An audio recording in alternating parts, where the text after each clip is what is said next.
Hotep, and welcome once again to another edition of Community Cop. My name is Noel, leader, one of the co-founding members of 100 Blacks in Law Enforcement Who Care.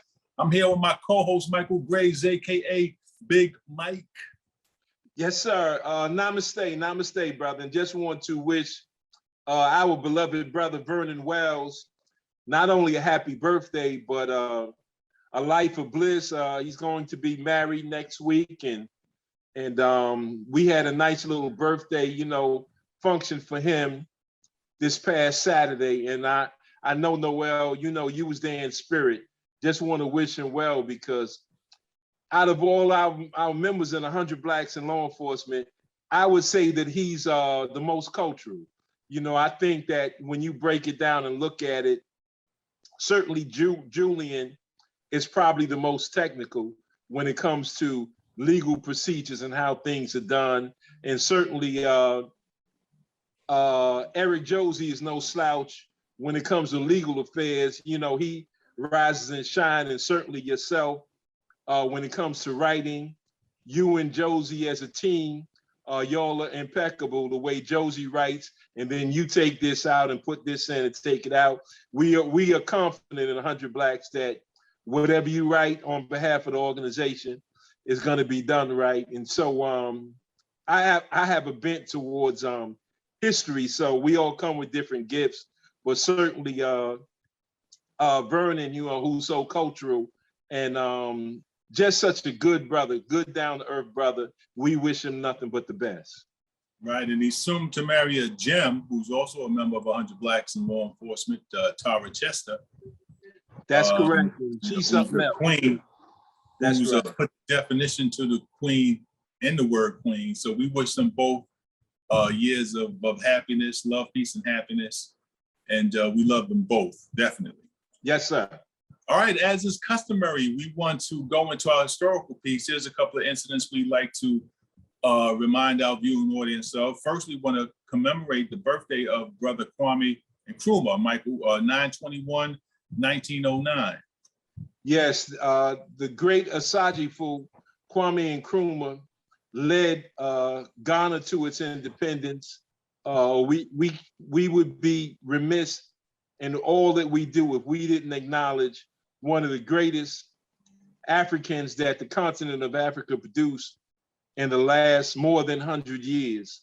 Certainly, when you look at the great work that he was able to produce and to lead Ghana to its independence, and then to encourage and inspire African Americans to come back home. And he said, for all of you, and he was talking about all of us, he said, Ghana is our home, and invited and left, set aside land that President Rollins did the same thing, set aside land for any African American that wants to come to Ghana. So long live the spirit of the great Asajifo Kwame Nkrumah for doing so much and being such a great inspiration to our people. And that dispelling the so-called myth that some of us still hold on today to say that Africans on the continent have no love for Africans throughout the diaspora. The second issue, the Atlanta riot of 9/22/1906. Yeah, this race riot was inspired, of course, as always, by whites who were frustrated with the progress and advancement of Blacks. A lot of Blacks was moving from the rural South, to places like Atlanta. And consequently, whites was losing their jobs because right after slavery, there were so many skills in 1906 that Blacks had, and was able to get jobs and were able to support themselves. And this was infuriating to whites. And so once the newspaper started putting out stories about white women being raped by Black men, you could see on that date that 15,000 or more whites were downtown Atlanta and started killing Black people. So they were mobs, and they didn't come empty-handed. They had everything from bats, rifles, sidearms, and they were just killing every Black person they saw. It lasted for several days. So that 1906 Atlanta race riot was one of the largest. And even though if you were to, let's say, Google it, and it would tell you 100 Black people were killed, you mean white people shoot so terribly that in 3 or 4 days, and they were more, anytime you saw them in the street, it was at least minimum of 15,000. All they killed was 100 Black people. Better tell that to somebody else. They killed every Black person they could see, man, woman, and child. So that's etched in our memory, the Atlanta race riot of 1906. All right, and last thing is George Jackson, 9/23/1941. Oh man, you know, one of the all-time great ones. This brother was an autodidact who taught himself and gave himself an education while he was in prison. I think he went to prison allegedly for robbing a gas station or something, maybe $60, $70 back there then, and in the 60s, and actually was in jail for the rest of his life. He became a member of the Black Panther Party and became such a scholar. The words that he wrote in the books, whether it's Blood in My Eyes, Soledad Brother, it's just phenomenal. Even Huey P. Newton said he was the greatest writer of us all. Here, a brother that taught himself how to actually put words together, read and write, while he was behind a jail cell, similar to the way Malcolm taught himself. George Jackson did the same thing, and he was on the West Coast, and they ultimately killed him during an alleged prison break. They killed his brother earlier, trying to get him out of jail, and they actually killed him during the so-called riot. One of the officers sat on a wall and put a bullet right through his head, which was done, in my opinion, with intent and malice. Many people would suggest that he was targeted by the authorities because of his affiliation with the Black Panther Party and because of his excellent writing. You know, he wrote a book called The Soledad Brothers. We talked about a lot of his experiences, and he's very critical, of course, of law enforcement and the powers that be within the penal institutions. So some believe, as many other brothers within the Black Panther Party, was murdered at the hands of law enforcement, and that that alleged breakout was a setup by the authorities to terminate his existence because of his commitment to the struggle and liberation of Black people. So thank you for bringing them up and not allowing us to forget. And that was during the time, obviously, of the counterintelligence program, also known as COINTEL, orchestrated by J. Edgar Hoover, the director of the FBI. Right. Okay. All right. As we fast forward to current news, lo and behold, well, many of you who during the elections at the time encouraged members of our communities to support Joe Biden and Kamala Harris stated that they were different from Donald Trump. And although I will admit there are differences, but they're only cosmetic differences.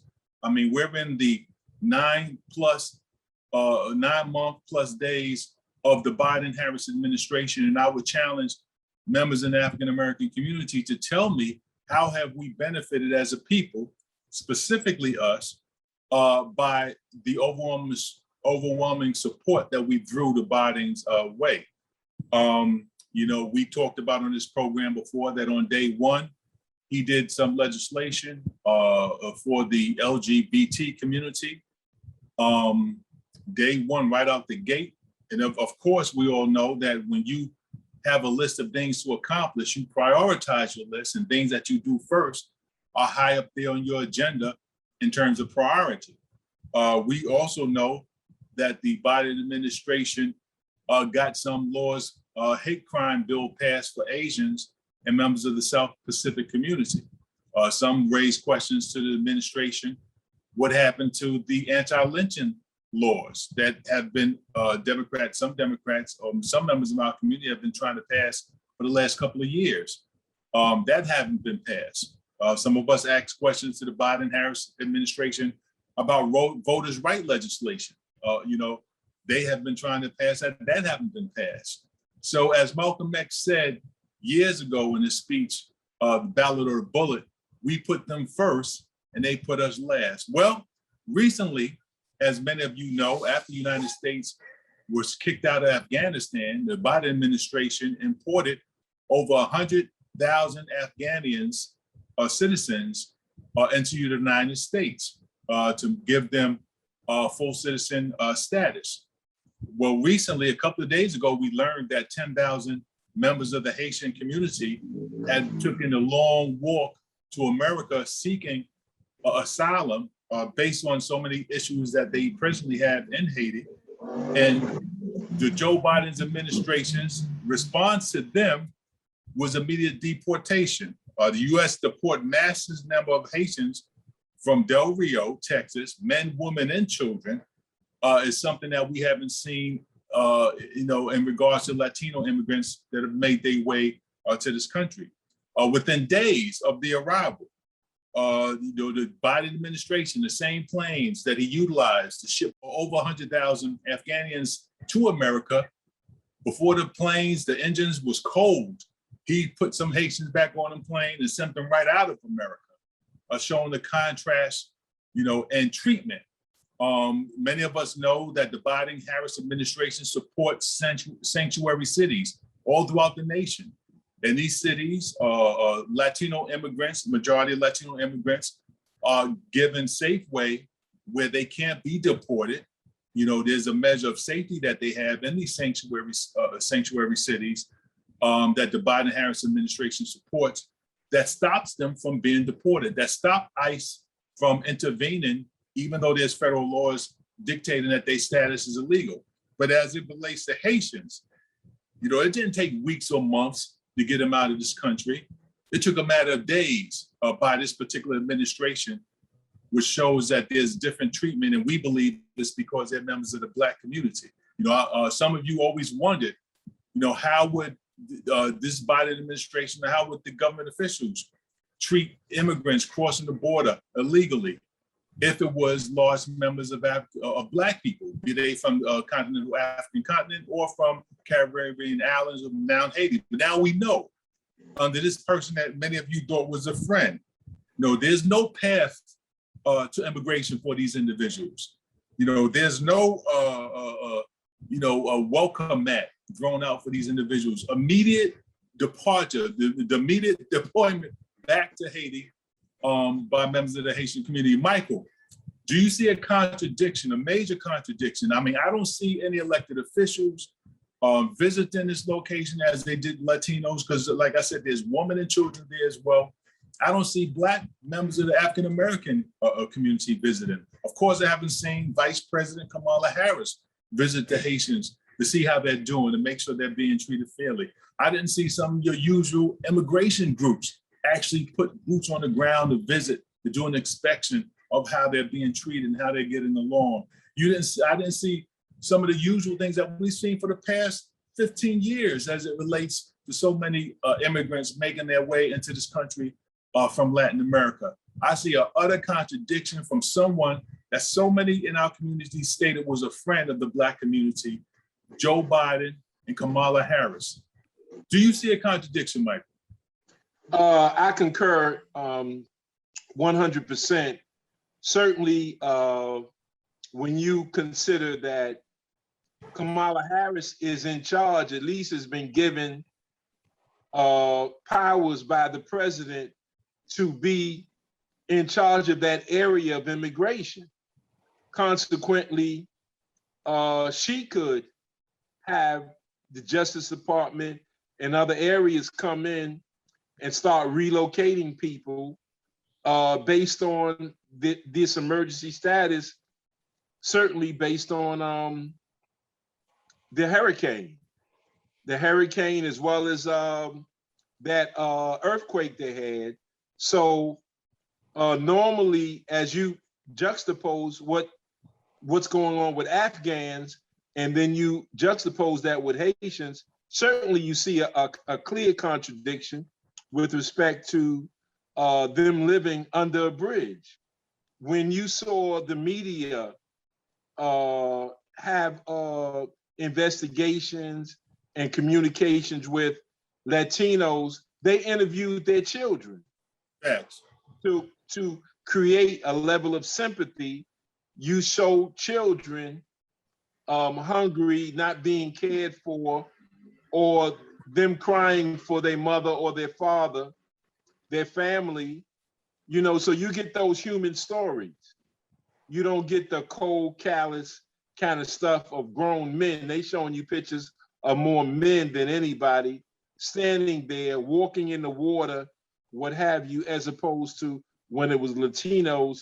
It's a more human touch, just a more sympathetic, the media coverage. So, they already, internationally, worldwide, picture Black people as apes, as monkeys, as gorillas, and in terms of super predators, super predators, according to Hillary Clinton, and according to Biden, those grown ones, you don't want them near your daughters. That's what Biden said with respect to Black children and white children sharing a classroom, a school classroom. So I would just say, yeah, it's a contradiction. And Kamala Harris, who has no love for Black people, certainly should do something about it. Certainly all these Black so-called independent media outlets should interview them and show a human side to Haitians. And as you said, Afghans are being put in certain communities. They're being given stipends. They're being given housing.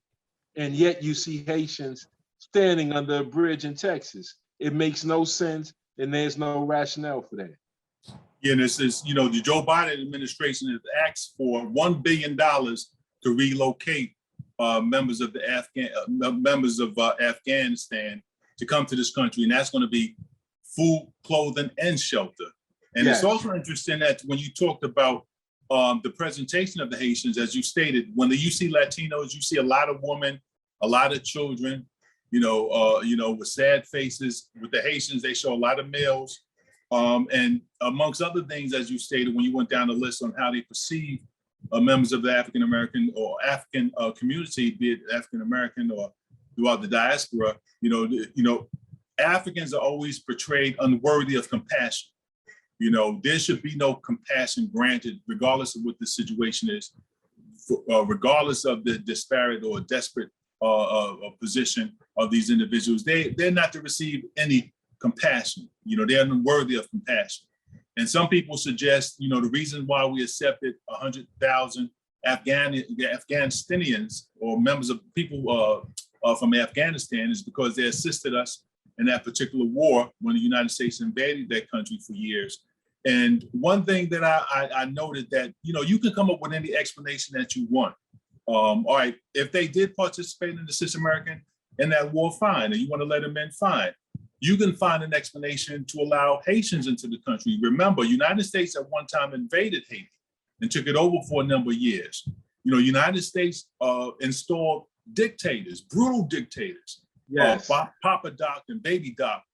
For over 20 years, they supported them and assisted them in destroying the economy of Haiti and butchering Haitians.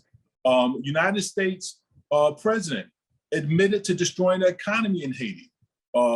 Clinton, he apologized. He gave some vain, baseless apology, but he admitted that he destroyed the economy of Haiti.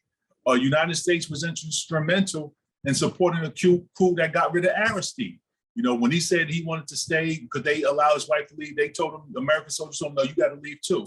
So we know that the United States has been instrumental in the internal political affairs, economic affairs of Haiti. So they can come up with an explanation why they can make an exception to allow Haitians in. Michael, you pointed out that there was an earthquake, but there's also some political upheaval at this particular moment, where their president was recently assassinated. So just as they come up with an explanation why they allow other groups to come in, and they aren't that harsh in terms of quickly kicking them out and sending them back to their own country, an explanation can be given, an excuse to why they are allowing Haitians some time to apply for your normal pathway to citizenship, because a lot of them want to apply. A lot of them, talk about the crime that exists and the instability, political instability that now exists, as you said, as well as the earthquake. So there's reason, they can find an explanation to allow 10,000, if they can find a reason or an explanation to allow 100,000 people from Afghanistan and over 30 million illegal immigrants from Latin America. They have allowed to stay here for an extended period of time, as I stated, developing and creating sanctuary cities. Surely they can come up with an explanation and reason to allow some of these Haitians to apply for citizenship, that made it in Del Rio, Texas. But you're not seeing none of that because the Biden administration is just as hostile as past administrations as it relates to dealing with Haitians and African-American people in general. Absolutely. If you just look at, let's look at a person from Colombia, look at a person from Brazil, or look at a person from anywhere, Costa Rica, any of these places, and then look at a Haitian, and you see the difference in complexion. Haitian, that's an African country, that's a Black country. The Cubans that they show you, they got a problem with anybody else with Haitians. The Cubans are white. The white Cubans that control Miami. So there's a big difference, and it's based on skin color, and that's why they don't like Haitians primarily. Right, and mind you, this is the Joe Biden, Kamala Harris administrations that's implementing it. Some of you who encourage African Americans who stated it, it was mandatory that we support their particular ticket. Are kind of quiet now, they're kind of silent now. There's even pictures of members of the Haitian community right now in Del Rio, Texas, being whipped by some of the straps that some of these officers whip their horses with. So you see you see the animus treatment that our people are receiving at the hands of this particular administration that so many of you supported, so many of you encouraged us to support, but are now giving us the back of their hand. And there's silence amongst the Black Congressional Caucus. There's silence about, from Black so-called politicians. There's silence from our Black vice president, who's given wordplay to what's going on down there, but they should be down there forthwith because this is our people, and to make certain that our people are being treated humanely by members of the law enforcement down there in the state of Texas as well. Any closing comments, Mike? No, I think you covered it. I'm just saying, and I like one thing that you did. You focused in on the two principal people that Black America put in office. Yes. Kamala Harris as well as President Joe Biden. Right. And we'll update our family next week on what happened. I would imagine, since there's such a rush to get them out as quick as they came, within 7 days, all 10,000 of them will be rushed out of this country and either sent back to Haiti or Guantanamo Bay. And as I stated, when you talk about Latinos, some people say, "Oh, the number of Latino immigrants in this country is too large. We can't ship all of them back. This too humongous, too large of a number." They ain't not saying that with Haitians. They're not saying that about us. They're gonna get all 10,000 of them out within a week's time. But we'll keep our viewing audience abreast. All right, another story. Recently, an individual named Larry Elder, who's a conservative talk host, and some of you may remember that he recently ran unsuccessfully for the governorship of Los Angeles. Los Angeles attempted to recall their governor, and Larry Elder, although he's of African-American descent, if you listen to him speak, a lot of times, if you didn't see him, you would have to scratch your head. He's one of the most backward-thinking Black men in this particular country. Michael, he made a ridiculous statement as it relates to reparations. But of course, we know that he's known to cater to his white audience. He made a statement about reparations. Why don't you remind our viewing audience about his ridiculous statement? Well, yeah, he basically said that in the conversation that the descendants of slave owners would be eligible. If you're talking about reparations, the descendants of slave owners would be eligible for monetary restitution. And he said basically that, technically speaking, they lost legal property after the Civil War. And he agrees that he agreed that when slave owners had to give up their slaves during slavery time, the UK compensated the slave owners. So in England, they were compensated. So he's saying that if you want to go there and have that kind of conversation here, you must admit that slavery was legal, and that at that time, slaves were property of slave owners. Consequently, you have to compensate them as well as compensating the descendants of slaves. In other words, the descendants of slave owners should be compensated if you're going to go there, at just as well as the descendants of slaves. So he's saying basically it's even Steven, the argument. Then what is a crime against humanity then? If slavery, if the actual exercise of slavery is not a crime against humanity, what on earth is? It is the most criminal act ever perpetuated by a people against another people. The chattel slavery is the worst act ever done in history. Were there other forms of slavery? Absolutely. Were they as brutal as chattel slavery? No. You could rise from the ranks of a slave in other so-called slave systems, and you can become a prime minister, you can become a leader, you can become a military man, what have you. It's so many different types of slavery. But this chattel slavery, not only was you a slave, and you're basically going to be that your entire existence, but any children that is produced during slavery, they were owned by that same slave owner also. And that slave owner preserved the right to ship them off at his slightest whim to anywhere and everywhere he wanted to do it. This was brutal, to take children from their mother. So for him to somehow say that the pain of being a slave and the pain of being a slave owner is equal, this is a black man outside of his mind. This is the rationale that Europe used to punish Haiti.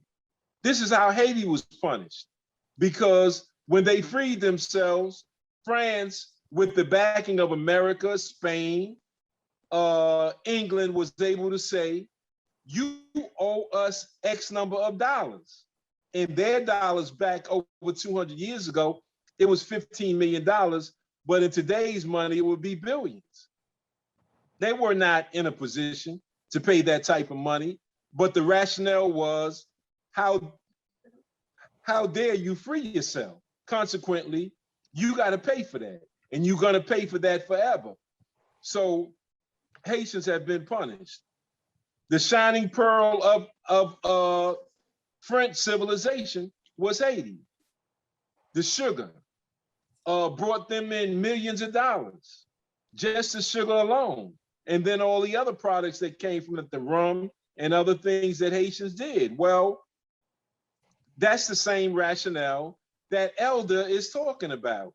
He's saying basically that you got to feel some sympathy for slave owners as well as slaves themselves. Your comment. That's such a ridiculous notion. Someone who poses themselves to be intelligent. I mean, if you look up the definition of reparations, it's to repay somebody for a wrong that was done to them. It wasn't wrong to liberate an enslaved person, somebody who's been forced into chattel slavery. So that's not reparations. You don't, it's justice to free somebody who's been, enslaved, forcibly enslaved. And as you stated, Michael, when you look at the Western, because it was not only America, it was in Brazil, it was in the Caribbean, You know, when you look at the European system of enslavement, you know, one of the things they did is they dehumanized Africans.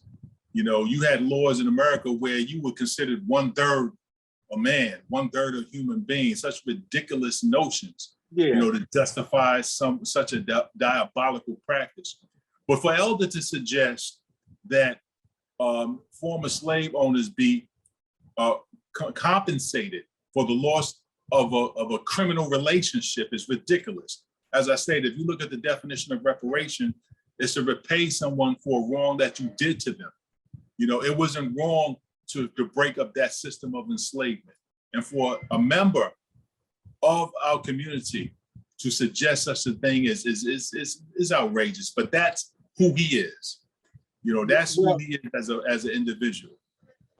Would he say that the same way Jews were compensated after the European Holocaust? Is he saying that Germans should be compensated also? Should Nazis have been hunted down according to his definition of what's even, Stephen? Of if you're going to equivocate, then be consistent in your equivocation. Consequently, he is not saying there should be sympathy, there should be compensation for Nazis. He's not saying that at all. He's saying that he has sympathy because he is so sick in his view, his skewed vision with respect to white people and how he treasures them. Consequently, he can't see a Black man making demands on America. He can't see that in his wildest imagination. He can't see us of value. He can't see us being entitled to some compensation for that which was lost. He doesn't look at us and see that our religion, our language, our culture, our identity, our selfhood, our peoplehood, our nationhood has all been confiscated.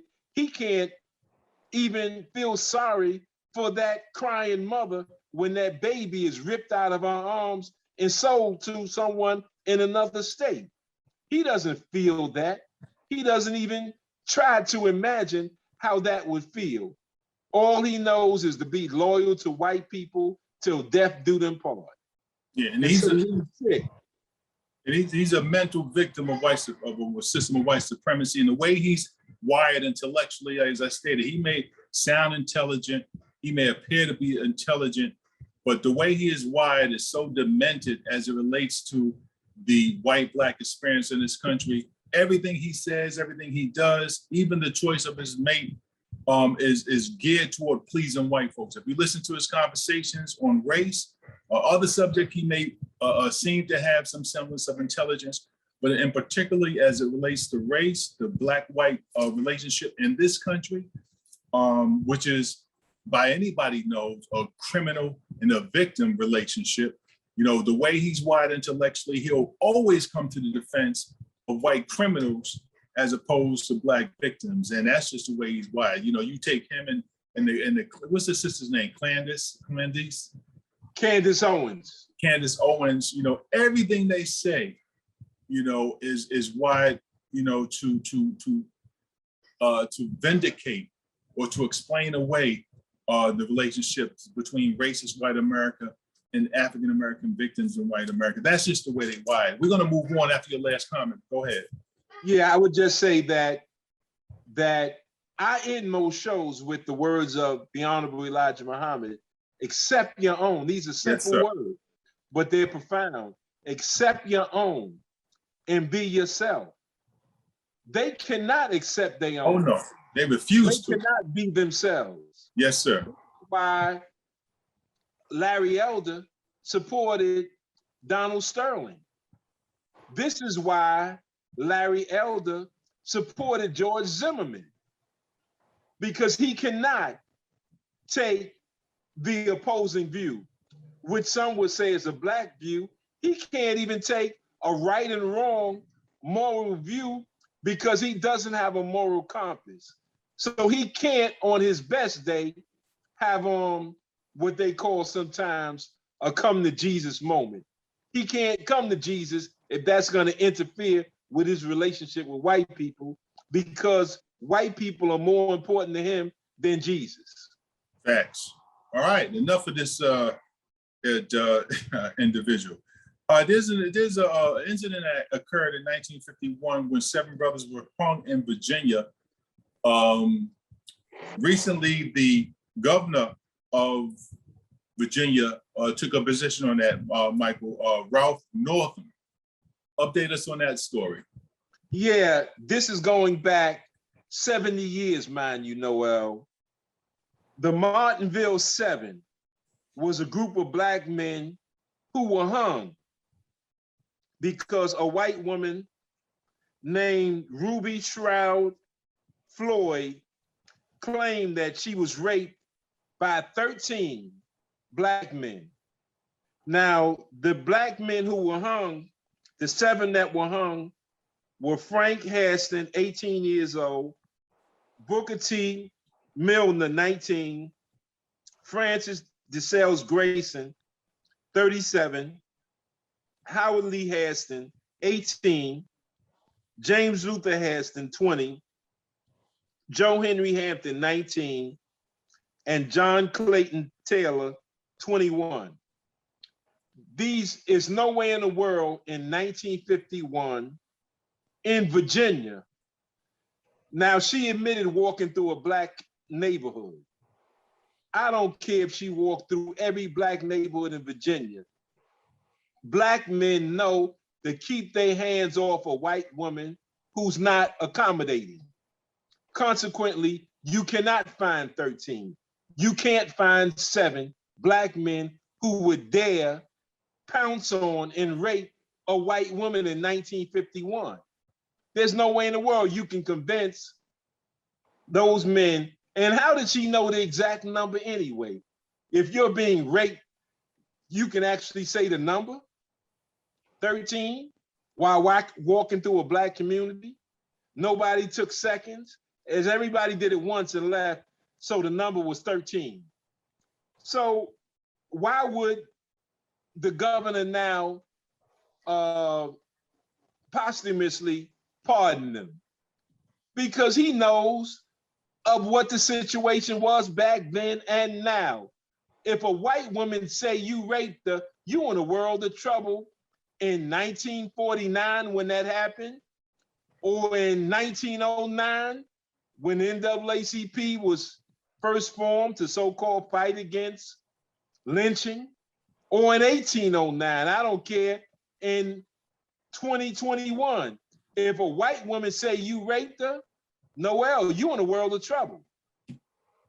And you're gonna have to get the best defense, if there is such a thing. You still gonna be in a world of trouble. Yes, sir. So I would just say that they were posthumously pardoned because they know she lied. They knew it then that she was lying in 1949 when she made these claims. Anytime a white man raped a white woman and beat the stuffing out of her, what did she say when she was found by the police and taken to a hospital for medical care? It was a Black guy. Because the very white guy who did it, whether it was a boyfriend or somebody else's husband, beat her, she knew what to do, and that would cause Black men's death. They had Karens back then, and she was nothing but a Karen doing that. And this whole American phenomenon as it relates to sex, interracial sex, everyone knows it's a documented fact. It's not debatable. It's irrefutable. It's undeniable that white men rape Black women ad nauseum through the most part of this American history. They used to sometimes force a Black man out of the house. This was a common occurrence. White men engaged in rape more than any people on planet Earth, and many times the victims were Black women. This is a known fact. White men always had a fixation on the Black male sex organ, and many of these lynchings, many times they used to castrate the individual being lynched and take the penis home as a gift, as a prize. In a pickle jar. Many times white women used to fantasize about having sex with black men. And whenever they were caught in an unfortunate situation, they said a black man raped me. You know, so this accusation, this finger pointing by white people, you know, is as long and as American as an apple pie. As I stated, white men rape black women millions of times in this country's history. I would venture to say it was a common occurrence. You know, babies, males, females. So, you know, this phenomenon of white women making these false accusations against black men is one of the decadent points, stains in American history, you know, that even affects, you know, us today. So, I mean, I'm glad he pardoned them, but I mean, at the end of the day, what does it amount to? They were lynched illegally. Unfortunately, as many black men before them were, known and unknown in this decadent history, American history, you know. But the closing comments before we move on. Yeah, she identified 2 of the 7, and the other 7 she couldn't identify at all. So it was just hogwash, the whole thing. And she never explained why she was walking through a black community, but she didn't have to explain that. And I would just say that watch your back to this day, stay away from white women, because you think everything is fine and dandy. But ultimately, if you make that wrong decision, you know you're gonna pay. All right, switching channels, we want to talk once again about the Biden administration. Recently, the Pentagon admitted killing 7 children and 3 adults in an attack in Afghanistan, when the United States claimed that they were targeting ISIS-K, 2 ISIS-K terrorists. Now, you know, those you may remember, the United States were vacating over 100,000 Afghans, and a suicide bomber blew himself up and killed American soldiers, as well as over 90 Afghan civilians.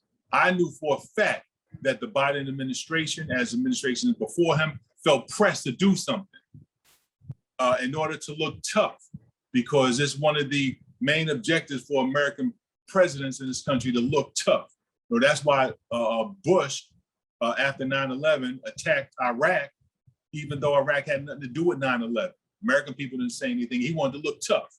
You know, he bombed the heck out of Iraq and did nothing with Arabia, where most of the members that participated, including bin Laden, you know, came from.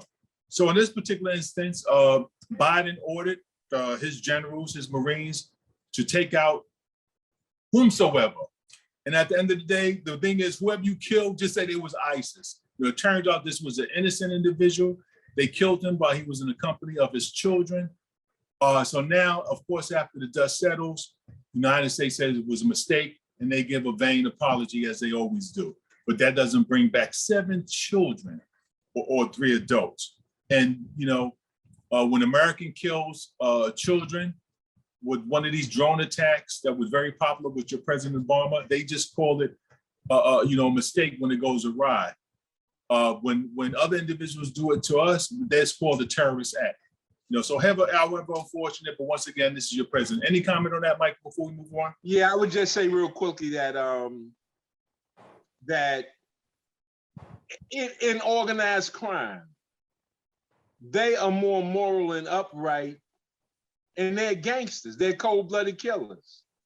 Even if they were going to hit somebody and they were with the children, they won't do it. Facts. They'll call it off to another time. These are organized crime figures. They're criminals. Yet there's a level of morality with respect to children, wives being there, things like that. They'll hold it off to another day, and they will be punished if they killed that person that they wanted to kill, and they killed the children too. They'll be punished. So for the CIA to admit to something that the Afghans said, which they initially denied, and said that's not true, you know, or they'll in the past say that this plant, instead of making soap or lotion or whatever, it was really a weapons plant.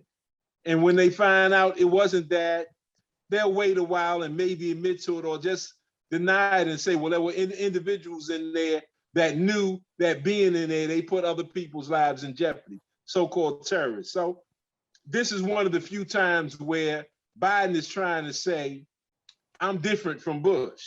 Thanks.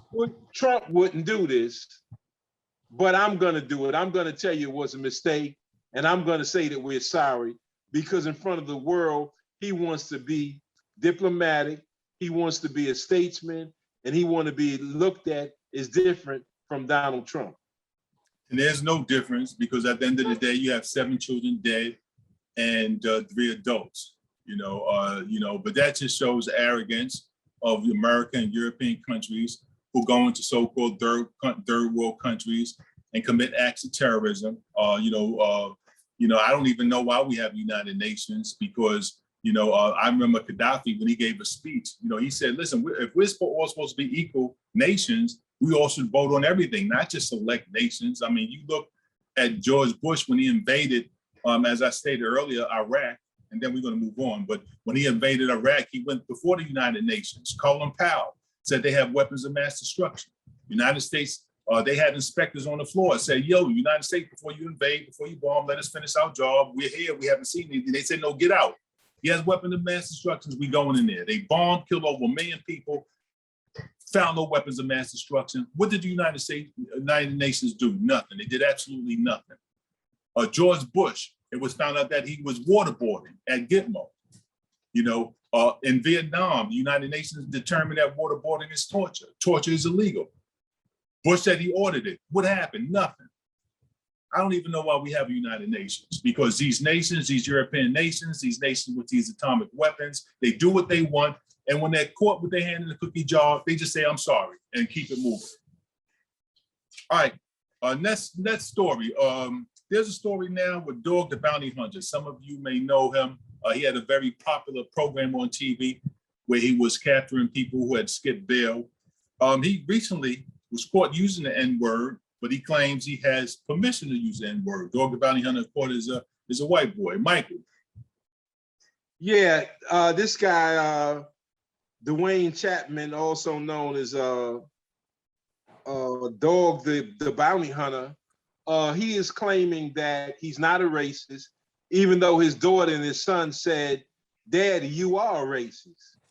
He's claiming not to be a racist, and he's saying he has plenty of black friends, and that his black friends have given him permission to use the N-word.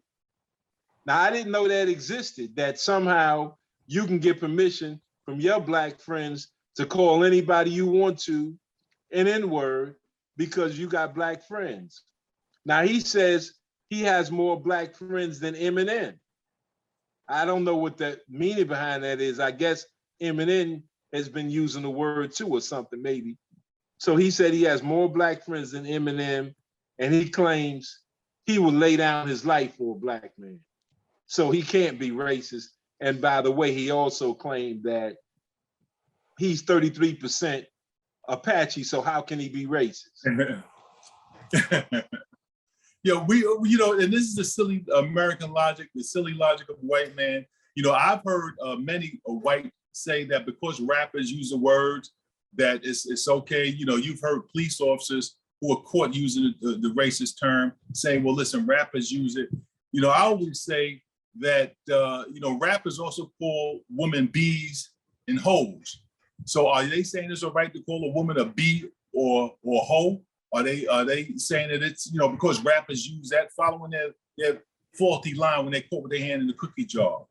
And so these rappers who insist on using the N-word, I would like for them to make a record and see how long that they last on the label, or see if the record is mass produced. If they use the word kike, if they use the word mick, for Irish people, if they use the word guinea or use the word honky as opposed to nigga, see if that record label will still produce that record. So there's a level of respect that they have to have for themselves. They're only allowed to degrade themselves, but if they use any other ethic, if they just use on a record faggot, just do the word faggot, see if it will be produced. But when you look at individuals like this individual who used the word, the N-word, and think that he has privilege with it's ridiculous. It's an offensive word, and no adult can justify using it. No, I concur. You know, I didn't know that Black people can give a white person permission to use that anytime they want. And that's the danger, actually, of allowing him to use that, or for a Black person to use it even in close company. Facts. Because if you use it in close company, how are you going to be hypocritical when you hear a white person say it? Now you want to fight, but all night long you've been calling all your friends around you, whether it's in a complimentary, favorable way or in a disfavorable way, the N-word, and now you see a white guy say it, now you want to fight him, but all your friends been calling each other the N-word all night, and you don't have a problem with it. It doesn't make sense. Last thing we want to talk about, Michael, is that there's a Black principal who was recently suspended in Texas for teaching what they call critical race theory is really American history. Yeah. He's the first Black principal they've ever had. It's primarily a white school with very few Black people in it, but they said he's influencing it because he doesn't actually teach a class. He's the principal, but obviously the other teachers have told these white parents he's the one that's got it here or made it part of the curriculum. So the white parents have said, demanded he be fired. So the school's school superintendent, Robin Ryan, sent out an email saying that he's been suspended with pay. He said he doesn't know the reason for it. Nobody's explained anything to him, but she says it's in the best interest of the district. Ain't that a definition? That's a reason, huh? The best interest of the district. You suspend the principal because it's in the best interest of white people. That's something else, man. No, that's America. That's American education. All right, closing comments, Mike. Yeah, just want to say, brother, you know, it's good to be back at the saddle. And again, at the risk of repeating myself, wish nothing but great tidings to our brother Vernon. It was good to see a lot of the brotherhood there at that function. And again, man, I miss those beautiful sisters of yours, and they're cooking. We haven't gotten together and had that meal with them beautiful leader sisters in a while. So, you know, just want to say that hope that everybody's healthy and be wise with the decisions we make. The decisions we make in the near future can be very costly. So with that, Black man, Black woman, protect the Black child, accept your own, and be yourself. Everyone take vitamin D, work on their immune system, strengthen their immune system. When you take vitamin D3, I think you should also take K2. I think we discovered that, it's very important. Vitamin C. But anyway, on the behalf of Community College, we'd like to thank our engineers, our producers, Nat Woods, Veronica Kitt, Sheila Berry. We'd like to thank Big D. I'd like to say I love my sisters. Little Mo, I love you. Community College family, I love you. Little Old Heart, we miss you. And we'll see you next Tuesday. Knowledge is power, family, and we'll keep everyone abreast on how this administration is mistreating our brothers and sisters from Haiti. Peace.